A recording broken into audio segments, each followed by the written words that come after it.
AICC ಅಧ್ಯಕ್ಷ ಖರ್ಗೆ ವಿಮಾನ ಅಪಘಾತಕ್ಕೆ ಒತ್ತಡವೇ ಕಾರಣ, ವಾತಾವರಣ ಸರಿ ಇಲ್ಲ ಅಂದ್ರೂ ಕೂಡ ಬೇಗ ಹೊರಡೋದಕ್ಕೆ ಕೆಲವರು ಒತ್ತಡ ಹಾಕಿದ್ರು ಅಂತ ಗೊತ್ತಾಗಿದೆ ಅಂತ ಹೇಳಿದ್ದಾರೆ. ಈ ಬಗ್ಗೆ ಸುಪ್ರೀಂ ಕೋರ್ಟ್ ಹಾಲಿ ಅಥವಾ ಮಾಜಿ ಜಡ್ಜ್ ಮೂಲಕ ತನಿಖೆ ಆಗಬೇಕು ಅಂತ ಅವರು ಆಗ್ರಹಿಸಿದ್ದಾರೆ.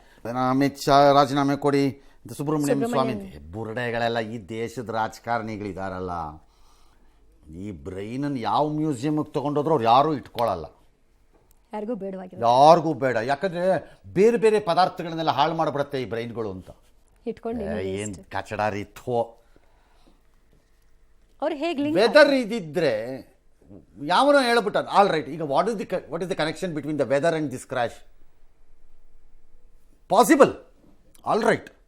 ಎಗೈನ್ ನಮಗಿರುವಂಥ ಲಿಮಿಟೆಡ್ ನಾಲೆಡ್ಜ್ನಲ್ಲಿ ಟೇಕ್ ಆಫ್ ಆ್ಯಂಡ್ ಲ್ಯಾಂಡಿಂಗ್ ನಲ್ಲಿ weather can play terrible things, ಭಾಳ ಕೆಟ್ಟದನ್ನೆಲ್ಲ ಮಾಡ್ಬೋದು.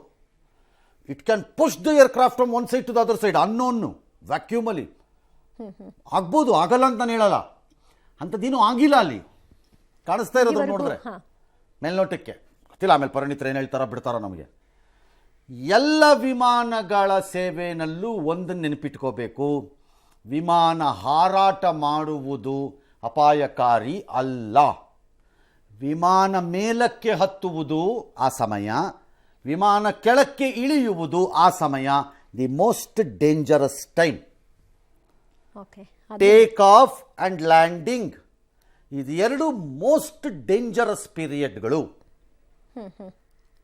Both landing and take off ಅಲ್ಲಿ weather can play terrible role ಅನ್ನು ಪ್ಲೇ ಮಾಡಬಹುದು. ರೆಡಾರ್ನಲ್ಲಿ ಕಾಣಿಸದೇ ಇರೋ ವೆದರ್ ಫಾರ್ಮೇಷನ್ಸ್ ಕೆಲವು ಸರಿ ಆಗಿರೋದಿದೆ, ಆಗಿಲ್ಲ ಅಂತೇನಿಲ್ಲ, ಬಟ್ ಅಲ್ಲಿ ಹಂಗೆ ಕಂಡಿಲ್ಲ. ಒತ್ತಡ ಹಾಕಿದ್ರು ಯಾರು ಯಾರ್ಯಾರೋ ಬಂದು ಏನೇನೋ ಹೇಳ್ತಾರೆ.